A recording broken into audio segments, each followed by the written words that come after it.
Mạng y tế, vì sức khỏe cộng đồng. Chào bạn, bạn đang nghe audio chuyên mục Say Nóng trên website mạng y tế.vn. Say nóng, nguyên nhân và cách xử trí. Say nóng là hiện tượng rất thường gặp trong mùa hè. Không chỉ có biểu hiện mệt mỏi, hoa mắt chóng mặt, nhức đầu, mà còn có thể gây đột quỵ. Nếu không xử trí kịp thời có thể để lại các di chứng thần kinh không hồi phục và tử vong. Say nóng là hiện tượng rất thường gặp trong mùa hè. Không chỉ có biểu hiện mệt mỏi, hoa mắt chóng mặt, nhức đầu, mà còn có thể gây đột quỵ. Nếu không xử trí kịp thời có thể để lại các di chứng thần kinh không hồi phục và tử vong. Do đó chúng ta cần hiểu được trong điều kiện, hoàn cảnh nào con người dễ bị say nóng để phòng tránh và cách xử trí khi có người bị say nóng, nhất là trong điều kiện thời tiết hiện nay theo dự báo của Trung tâm Dự báo Khí tượng Thủy văn Trung ương. Mùa hè năm nay sẽ có từ 5 tháng 7 đợt nắng nóng, nhiệt độ cao nhất có thể lên đến 41 đến 42 độ C. Nguyên nhân say nắng: khi lao động hoặc đi quá lâu ngoài trời nắng, nhiều tia nắng sẽ chiếu thẳng vào vùng cổ gáy. Dưới tác dụng liên tục của ánh sáng mặt trời gay gắt, trung tâm điều hòa thân nhiệt cơ thể sẽ bị chấn động làm rối loạn điều hòa thân nhiệt cùng với hiện tượng mất nước cấp của cơ thể. Như vậy say nắng thường biểu hiện bệnh nặng ngay từ đầu. Có thể có nhiều dấu hiệu thần kinh sớm, rất rõ tổn thương có thể hồi phục hoặc không hồi phục. Một số trường hợp có thể có tụ máu dưới màng cứng và trong não. Say nóng là tình trạng mất nước toàn thể kèm theo rối loạn điều hòa thân nhiệt. Rối loạn vận mạch mà bản chất là do trung tâm điều hòa thân nhiệt không thích ứng với điều kiện thời tiết xung quanh. Ánh nắng mặt trời và sức nóng là hai tác nhân vật lý có thể gây stress với cơ thể.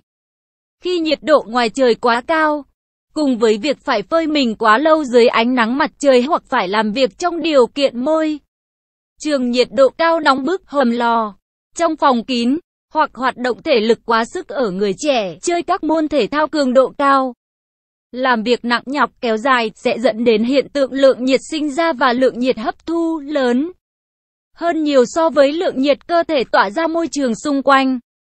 Do đó trong say nóng, tình trạng mất nước toàn thể là chủ yếu. Biểu hiện khi bị say nóng. Một đặc điểm chung là cả say nóng và say nắng đều dẫn đến một tình trạng tăng thân nhiệt. Khi thân nhiệt tăng sẽ dẫn tới tăng quá trình đào thải mồ hôi làm cơ thể mất một lượng nước lớn. Hiện tượng này nếu không được bù kịp thời sẽ dẫn tới hậu quả giảm khối lượng tuần hoàn gây trụy tim mạch, rối loạn chất điện giải nặng có thể gây tử vong. Một yếu tố nguy cơ nữa khi nhiệt độ cơ thể tăng cao sẽ gây rối loạn hoạt động chức năng của rất nhiều cơ quan như tim mạch, hô hấp, thần kinh. Các biểu hiện của say nóng có thể tùy theo mức độ tăng thân nhiệt và thời gian. Có thể từ những biểu hiện nhẹ ban đầu là tăng nhịp tim, tăng nhịp thở, hồi hộp chống ngực rồi đến trạng thái mệt mỏi, hoa mắt chóng mặt, nhức đầu, tay chân rã rời, kích thích nhẹ, khó thở tăng dần, chuột rút và cuối cùng là ngất, hôn mê, trụy tim mạch, tử vong. Cách xử trí: trước một trường hợp say nóng cần nhanh chóng tiến hành những biện pháp sơ cứu ngay lập tức khi chưa có sự hỗ trợ của nhân viên y tế hay phương tiện y tế. Nhanh chóng tiến hành giảm thân nhiệt cho nạn nhân, chuyển ngay nạn nhân vào chỗ mát, thoáng gió, cởi bỏ bớt quần áo, cho uống nước mát có pha muối, chườm lạnh bằng khăn mát hoặc nước đá ở những vị trí có động mạch lớn đi gần ngoài da như nách, bẹt cổ. Nếu nạn nhân hôn mê không uống được nước hoặc nôn liên tục, sốt tăng liên tục, kèm các triệu chứng đau bụng, đau ngực, khó thở thì phải nhanh chóng chuyển nạn nhân đến cơ sở y tế gần nhất. Trong quá trình vận chuyển vẫn thường xuyên chườm mát cho nạn nhân. Tại các trung tâm y tế, nạn nhân sẽ được truyền bù nước và điện giải cũng như các biện pháp hỗ trợ khác. Trong trường hợp nạn nhân sốt cao có thể dùng paracetamol để hỗ trợ hạ sốt. Nếu có co giật phải dùng các thuốc chống co giật cho bệnh nhân. Trường hợp nạn nhân hôn mê có thể phải đặt ống nội khí quản thở máy. Một điều quan trọng là phải có các biện pháp dự phòng say nóng. Đó là không làm việc quá lâu ngoài trời nắng hoặc trong môi trường nóng bức cũng như tránh các hoạt động thể lực quá sức. Uống đầy đủ nước khi trời nóng hoặc lao động nặng. Luôn trang bị đầy đủ thiết bị chống nắng khi lao động. Làm việc ngoài trời nắng như quần áo bảo hộ lao động, mũ, nón, kính, làm thoáng mát môi trường làm việc. Đặc biệt là các công xưởng, hầm lò rất có ý nghĩa trong việc phòng chống say nắng, say nóng.